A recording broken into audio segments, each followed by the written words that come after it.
Hi everyone, आप सभी का स्वागत है दिवाली और धनतेरस की। आपको बहुत बहुत शुभकामनाएं।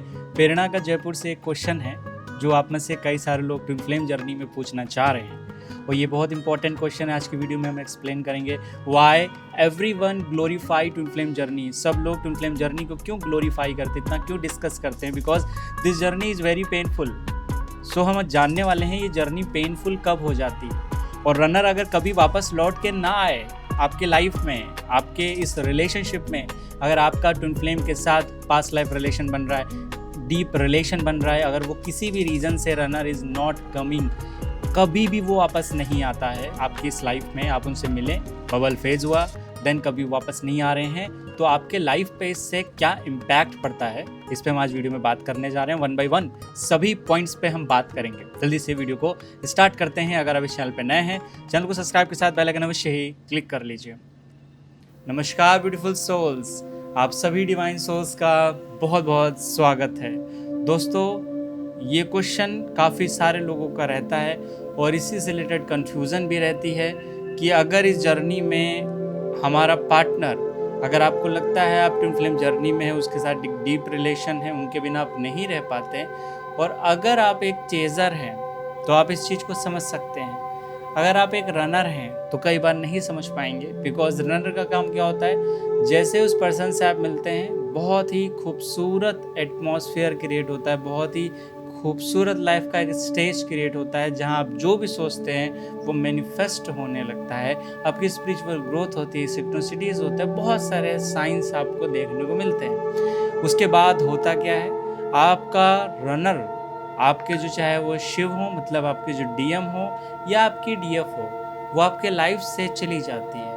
और रनर चेजर तो होता ही है, इसमें ऑन ऑफ होता है, लेकिन इस प्रोसेस में वो बहुत लंबे समय से आपसे दूर है, या आपकी मैरिज कहीं और हो गई है, या फिर जो आपका पर्पस है वो आप पूरा नहीं कर पा रहे हैं साथ में मिल के, क्योंकि हर बर्थ में मैरिज करना पर्पस नहीं होता है।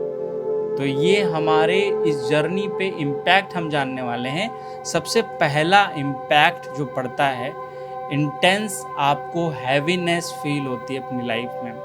वो हैवीनेस आपके बॉडी के लेवल पे होगी, माइंड के लेवल पे होगी, और इमोशनल ब्लॉकेजेस होंगे। इंटेंस एनर्जी फील होगी और सेपरेशन की एंजाइटी फील होगी। इवन जब अपने ट्विन फ्लेम से आप मिले नहीं होंगे, अपने डीएम से या डीएफ से मिले भी नहीं होंगे, तभी भी वो सेपरेशन की एंजाइटी फील होगी। ऐसा लगता है कि कोई आपको छोड़ के चला गया, मिलने से पहले ही लगता है। और जब वो चला जाता है और वापस लौट के नहीं आता है तो आपकी वाइब्रेशन स्लो हो जाती है, इंटेंस हैवीनेस आप फील करने लगते हैं। ये पहला चेंज है जो आपकी लाइफ में आ जाता है। इसको आप हील भी कर सकते हैं, वीडियो के एंड में हम बात करते हैं। दूसरा साइन पहले देख लेते हैं। Emotional pain and trigger create होता है आपके लाइफ में। आप कहीं ना कहीं किसी ना किसी पर्सन को खोज रहे होते हैं, उन्हें सर्च कर रहे होते हैं कि आपको इमोशनल बैलेंस मिल जाए, लेकिन everyone try to trigger you. Everyone जो भी आपके लाइफ में आएगा, चाहे वो कार्मिक हो, कई बार सोलमेट भी आपको ट्रिगर करके जाएंगे। आपकी दुखती रस जो होती है, दुखती, और उसके दुखा के जाएंगे, एकदम ट्रिगर करके जाएंगे, वो पॉइंट बोल के जाएंगे जो आपकी वीकनेस है। उसी से रिलेटेड आपको चैलेंज मिलेंगे, क्योंकि in this life you learn about love, relationship and emotions. आपका हार्ट चक्र ओपन होने वाला है, उससे रिलेटेड इवेंट होंगे। आपका इस लाइफ में पर्पस, अगर ट्विन फ्लेम से रिलेटेड यूनियन है तो आपको बहुत ज़्यादा पेन होगा, और जब तक आप अनकंडीशनल लव को सीख नहीं जाते तो वो ट्रिगर होता रहेगा। चाहे वो आपके सोलमेट हो, कार्मिक, तो ट्रिगर करेंगे ही करेंगे। यहाँ पे अगर वो रनर कभी लौट के नहीं आया है तो काफ़ी ज़्यादा इमोशनल पेन में रहते हैं, और ये इमोशनल पेन आपको साइकोलॉजिकल लेवल पर भी इम्पैक्ट करता है, और ये काफ़ी ज़्यादा लोगों में रहता है। इससे करियर का फोकस भी हट जाता है, या आप कोई एक चीज़ को कॉन्टिन्यूटी से नहीं कर पाते हैं। कई सारे लोगों का करियर स्ट्रगल आ रहा होता है, लेकिन इसका कारण इमोशनल होता है, क्योंकि उनके अंदर इमोशनल बैलेंसिंग नहीं होती, क्योंकि उनके लाइफ में उनका ट्विन फ्लेम नहीं है, बट वो ट्विन फ्लेम जर्नी में है। तो ये डेंजरस सिचुएशन है जब रनर कभी वापस लौट के नहीं आता, और रनर की अवेकनिंग जब होगी तभी वो वापस लौट के आ सकते हैं। अन्यथा वो नहीं आएंगे। तीसरा साइन देख लेते हैं, ऑन एंड ऑफ सर्कल से आप निकल नहीं पाते हैं। दोस्तों, आपका रनर, आपका डीएम, आपके डीएफ चली गई हैं, बट ये ऑन और ऑफ किस चीज़ में हो रहा है? तो ये बहुत इंपॉर्टेंट पॉइंट है, मैंने नोट किया है, काफ़ी सारे लोगों ने एक्सपीरियंस किया है। ये आपकी फिजिकल बॉडी को लेकर नहीं है, ये आपके एनर्जी बॉडी को लेकर है। आपका सूक्ष्म शरीर, आपका एस्टर बॉडी, आपका इमोशनल बॉडी, आपका भाव शरीर कई अर्थों में उनसे कनेक्टेड है। आपके चक्रा, आपके कॉर्ड कनेक्टेड है एक दूसरे के साथ।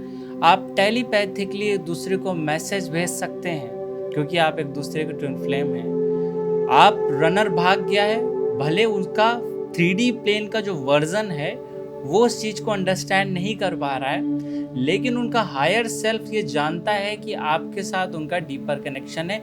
जस्ट बिकॉज ऑफ ईगो वो एक्सेप्ट नहीं करेंगे कि आप उनकी ट्विन फ्लेम हैं, क्योंकि वो रनर हैं और रनर का काम ही रन करना है, क्योंकि वो आपको कुछ लेसन सिखाना चाहते हैं और वो खुद भी कुछ लेसन सीखना चाहते हैं। इसी वजह से आप उनकी एनर्जीज को रिसीव कर सकते हैं और सेंड कर सकते हैं टेलीपैथिकली।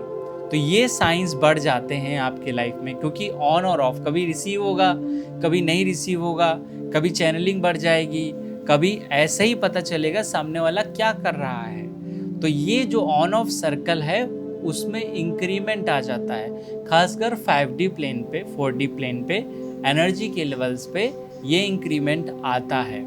नेक्स्ट जो बहुत बड़ा अंतर आता है वो आपकी स्पिरिचुअल ग्रोथ पे आता है। आपकी स्पिरिचुअल जर्नी या स्पिरिचुअल ग्रोथ थोड़ी सी स्लो हो जाती है, आप उतने अच्छे से स्पिरिचुअल ग्रोथ नहीं कर पाते। माँ पार्वती जो भगवान शिव के साथ रहेंगी तो वो साधना में ही रहेंगी, उनके लिए वही भक्ति है, वही साधना है।